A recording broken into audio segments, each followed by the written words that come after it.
Blue side, left hand side, Sofa Generals, Takamori on this Valor again going into the top lane, Shaku 11, he's playing the Diablo in mid, and we're going to see Art, Kane and Ground in the bot lane on Tyrande, Nova and Uther respectively. Yeah, and on Team Acer's side, we see Sheep playing on Zagara, Acer Zypho, of course, rocking the Lost Vikings, really interested in seeing how he's going to perform. BKB, also a veteran warrior player. On the ETC, Nasty went on the Jainer, and Dracker, I think Dracker has to be the new guy then, right? Dracker is indeed the new guy. Yeah. Have you heard about Dracker so far? No, never seen him before, Yeah, which so is interesting. Maybe a newcomer, maybe an underdog, whatever. Whereas you look at the other players, you've got BKB, of course, had his time in SK. Nasty had his time in AFK 1 Minute, who had their time at the top. Sheep played for BR Bakers back in the day. And of course, Cypher's been here all along as well. Yeah, so really 4-man roam squad. Ground, he's going to go down. And of course, now in this spirit form, all he can do is heal. And that's exactly what he's going to do. He's walk into the enemy team. Why can't I auto attack? As this 4-man roam squad, it's exactly what you expect. Not working anymore in this patch with the players, so yeah, man, they went right at them, like balls to the walls, no shyness or whatever. Like, and they're trying to do it again, right? They're trying to push the lane in the middle, then rotate to bottom lane, and just show them who's got the pants. I really like it. Yeah, that was a very nice dodge there as well of the Lunar Flare. We have Draka taking this bot shrine, grabbing it for his team, and of course the Lost Vikings, they can't really trade well with Valor. And then we're going to actually see Kane come up here, who, as I said before, could probably just snipe Balog. How much is Snipe doing? It's doing 177. But of course the Lost Vikings are a very hard target to gank because they got so many escape mechanics. Not only can they float in the air for a short while, but they also have a movement speed increase. So very hard targets to gank. And even if one of them should die, I mean, you still have 2 other buggers to annoy the enemy quite a bit. And as we can see, Zypho just being super annoying on the top lane. But in BKB, the meantime, mid lane, he's going to go onto Shaku here. They're actually going to take a lot of damage down onto Diablo. He will fall as they turn their attention to Kane now. But Eric falls in the top lane. But they're actually trading well onto Takamori here. He's taken a lot of damage, but the flying knives aren't enough from Balog. As Takamori will tap, and this is the first time we've seen Sofa Generals grab control of both shrines. Yeah, very nice. I mean, Sheep is of course there to defend the Dragon Shrine in the middle. But yeah, Nova is able to deal quite a bit of damage onto the Zagara. Has to go back eventually though because of that pesky Hydralisk. But yeah, so far the Team Sofa is holding their own. Not falling behind too much. No, there's only half a level difference between the two teams right now. Yeah, roughly. Both teams have this level 4. Of course, we're going to see Nova ramp up more as she gets more into this game, gets the kills, and of course, well, I'll continue my sentence after Shaku goes down yet again here. That's 2 deaths for him, but Gathering Power is such a great talent to take against Lost Vikings because each one counts as a Gathering Power stack. As Takamori, the Hydralisk, isn't going to find him. He's forced to back away from this one and lose out more XP. So we're going to see Art rotate up to this one. Yeah, really nice pushing so far by Team Acer. They're just going ham on the middle. We see the increased radius. Oh, Draka! Wow. He gets flipped into the into the enemy team there before the gate fell. So that was really nice play from Shaku. He's died twice already, but pulling it back for his team there, being like, I may have died, but I can do this. You know, it's these little moves that actually boost your morale in team. Like if you get to kill someone from a bigger team, from a bigger name, it really boosts your ego, your confidence, and it makes you play a lot better from then on. And those pesky roaches doing their job, stopping Art getting the Dragon Knight, but he's going to be able to grab it this time as Shaku and Kane chase away Sheep. One more snipe's going to do it. Uther falls in the bot lane though. Draka coming up to chain heal the Sheep of Zagara. As now, Nova also might have overextended there a little bit. She keeps getting hit. Punt. Won't be able to cloak him. Very nice kick there by the Dragon Knight, saving his lady friend Nova. Very nicely done. Yeah, just grabbing that extra point there after the touchdown came in. BKB now turning his attention to the Dragon Knight, trying to get some free damage off. Stop this Dragon Knight getting anywhere near the towers, and this is actually a good job here by Acer. They're not losing too much XP from really this. Nice defense, yeah. And they're actually forcing it away. BKB stopping the punt as well.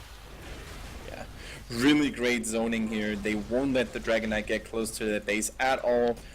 He can't even split push because they just won't let him pass. Yep. I mean, he's getting kicks in every once in a while, but overall great zoning control here by Team Acer. Keeping them busy. BKB going on to Nova. She's uncloaked as she goes into the path of a sheep. The Baneling's not doing enough, but the Hydralisk will. That's a dead Nova right there. Tyrande falls in the mid lane as well, and as soon as that Dragon Knight disappeared, Acer were like, let's go, we're gonna grab some kills here, and it's exactly what they did, 2-0. Yeah, really sick damage here on the Jaina. You can really tell how much these Blizzards are hitting. And yeah, let's actually take a look at the numbers real quick. So far leading is Sagara though in hero damage. Yeah. The healing hasn't really been that strong on the Ramdi that far, but that should absolutely change at level 13 once again. The Lost Vikings haven't really done much other than holding the top lane, and yeah, we're going to be interested in seeing how they are going to perform in the near future. I can't wait to see the first longboat. Yeah, the longboat's such a pesky ultimate. It's essentially used to zone out one whole member. And if you can zone out a Valor, then they just rely on Nova for damage, do the so for generals, and there it is. Longboat picked up, devouring more. Stage dive, as you suggested in the draft phase. Of course, Water Elemental and Ancestral Healing coming out. And so for generals, they do not want to fight right now. They are down a talent, down a heroic, and Ace are going to try and capitalize on this. They should not make the same mistake that Team Prolin against them in the last game. So they should just remain passive, you know, soak XP on the lanes, don't look for an engage at all. Just let Team Acer take the mercenaries. That is not really that important. Yeah. You don't want to get killed. You just try to get level 10 as fast as possible and then try your luck then. Yep, and of course, they're going to be soaking all three lanes up, so they're going to hit 10 very shortly as Acer capitalize even further by grabbing these bottom night camps. And we're actually seeing the Divine Storm come in, the Apocalypse. They've got great CC there, AoE being added with the Precision Strike, Rain of Vengeance, and the Starfall as well. So really going for this team fight orientated comp. Yeah, by the way, Jaina took the Water Elemental, and you know what? One thing, Haas, when Sylvanas hit the game, I was super excited about his second or her second ultimate, but let's actually continue that after the team fight. Shaku looking to try and get an engage off here. Valor isn't with the team, so this is still a 4 versus 4. BKB power sliding in. Divine Storm's going to stun him up. Two-man devouring more. Ground gets taken down. The Ancestral is good onto BKB. Shaku's going to fall now. And that's exactly what Sheep was looking for in that Maw. And it's going to be followed up by a stage dive. They're going to power slide onto Art or face melt him away, or none of the above. They do it just in time. BKB taking quite a bit of aggro, but he should be able to survive. A great devouring Maw there from Sheep, isolating the two damage sources from Sofa Generals. That was an amazing Maw. You could really tell that Sagara was hungry for some heroes in the enemy team. I liked it quite a bit. Also, a nice stage dive to zone them away. Damage by Jaina was through the roof once again. There was just a perfect team fight here by Team Acer. Even though Jaina, you know, gets a little bit in a dire situation by Diablo, but no problem whatsoever because of the sprint, level 13. That's just a Jaina's heaven, so to speak. But back to what I was saying earlier, with the Sylvanas hero being implemented into the game, I was super excited about her second heroic ability, Possession, because I actually had anticipated that they would make her be able to, you know, take over, possess enemy like water elementals or gargantuans, whatever, and then increase the cooldown on it. But the fact that you can only take over little minions actually made that ultimate really underperforming. Yeah, I completely agree. Because Sylvanas could have been a counter pick there, as we see. Yeah, exactly. Zypher take away this fort. He's going to go for the tower as well. That's another 400 XP on the board. Takamori having to use some of Ground's mana there to get healed up, as the Dragon Knight has finished. It was Baylog inside that one. Meanwhile, the Vikings have been soaking two lanes. Exactly, that's what I was about to say. Just take a look at the remaining Vikings here. Beautiful control by Zypho, you know, making sure that his team will get a constant flow of XP while they're pushing mid lane with the Dragon Knight. Really good control. Yeah, look at this right now. BKB, he's isolated the tank and support of Sofa Generals, meaning that they've had to regroup around this top lane, and they could have had a free passage into this night camp, but instead they're going to take the top fort, and they might rotate here, and it looks like that's what BKB wants to do, but now he's the guy that's isolated. But when you have this 3-4 level lead, it really doesn't matter, as he's going to go in, face melt Shaku back into the team. Apocalypse is good, it stuns up two members. Precision Strike going to go onto BKB. He is going to get healed up by the Ancestral, of course. Ground now getting very low. Stage dive onto three members at the back there. Rain of Vengeance is stopping Acer somewhat. but it is going to be an ace after Shaku respawns using the trait that he does have. Man, these Maws are just on point. I don't think Sheep has landed a Maw with less than 2 people in it so far. Yeah. And that's just beautiful, especially if you have the Jaina who can just place a Blizzard right on top as they pop out. And of course also the Longbow dealing really nice AoE damage. Really good execution of Team Acer here with the team comp. And I was about to say that the Diablo was not the best target to be focused. He survived quite a long time here, but it just didn't matter. No, Diablo's trying to engage there as well, try and get something from this, but not only are they down 1 talent, they're down 2 talents now, level 16 to level 12, and you really do not want to fight here. We're 10 minutes into the game as Acer now look towards the mercenary camps on the map, and they're going to start with their own hard camp. Yeah, and it's going to be really hard for Team Sofa to make a comeback here. I mean, not only are the individual Vikings great for soaking XP, they're also great at scouting the map, you know. They're constantly rotating around the lanes, you know, scouting a little bit here and there, and Team Acer knows about Team Sofa's every single step.